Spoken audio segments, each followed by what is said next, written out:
নমস্কাৰ, আজি আমাৰ কলেজত নেশ্যনেল ৱৰ্কশ্বপ আছে। তাৰে কিছু দৃশ্যাংশ দেখুৱাবলৈ যত্ন কৰিছোঁ। এনেকৈ আমি সমূহ প্ৰশিক্ষাৰ্থীয়ে ৰাষ্ট্ৰীয় পৰ্যায়ৰ অতিথিক আদৰিবলৈ সাজু হৈছোঁ। ঠিক অলপ সময়ৰ পিছতে ফাইনেলি আমাৰ গেষ্ট আহি পালে। গেষ্ট অহাৰ ঠিক পিছে পিছে আমাৰ অনুষ্ঠানটি সমবেত সংগীতৰ জৰিয়তে আৰম্ভ কৰা হয়।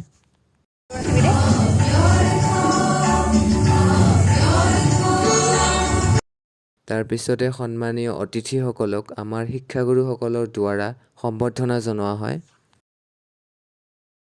এনেদৰে সম্বৰ্ধনা জনোৱা কিছু দৃশ্যাংশ ইয়াত উপস্থাপন কৰিছোঁ। আৰু এই অনুষ্ঠানটিৰ মূল উদ্দেশ্য হৈছে leveraging technology in teaching learning process, অৰ্থাৎ টিচিং লাৰ্ণিং প্ৰচেছত আমি কিদৰে টেকনিকেলি এডভান্সমেণ্ট আনিব পাৰোঁ আৰু টেকন'লজিকেলি আমি কি ষ্ট্ৰেটেজি ফ'ল' কৰিব পাৰোঁ, তাৰে কিছু আভাস ইয়াত আলোচনা কৰা হৈছে। আৰু এই উদ্দেশ্যৰ বিষয়ে দাঙি ধৰিছে আমাৰ মহাবিদ্যালয়ৰ শ্ৰদ্ধাৰ অধ্যক্ষ মহোদয়।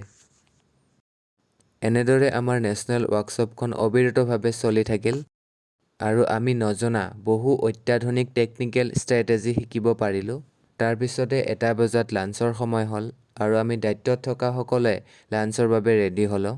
লাঞ্চৰ দায়িত্বত থকা প্ৰথম বৰ্ষৰ প্ৰশিক্ষাৰ্থীসকল খুব ধুনীয়াকৈ আমাক সহায় সহযোগিতা আগবঢ়াইছে। আমাক গাইড কৰিবলৈ মেমহঁতেও আহি ইয়াত উপস্থিত হ'ল।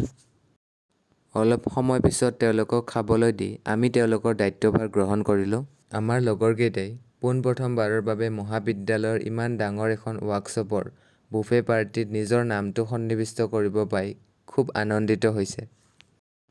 এনেদৰে সমূহ KRDC পৰিয়ালবৰ্গৰ সহযোগত সমগ্ৰ অনুষ্ঠানটি খুব সুচাৰুৰূপে সম্পাদন কৰিব পাই খুবেই আনন্দিত হৈছোঁ আৰু অনুষ্ঠানটি সামৰণি মাৰি ভিডিঅ'টো ইয়াতে সমাপ্ত কৰিছোঁ। ধন্যবাদ।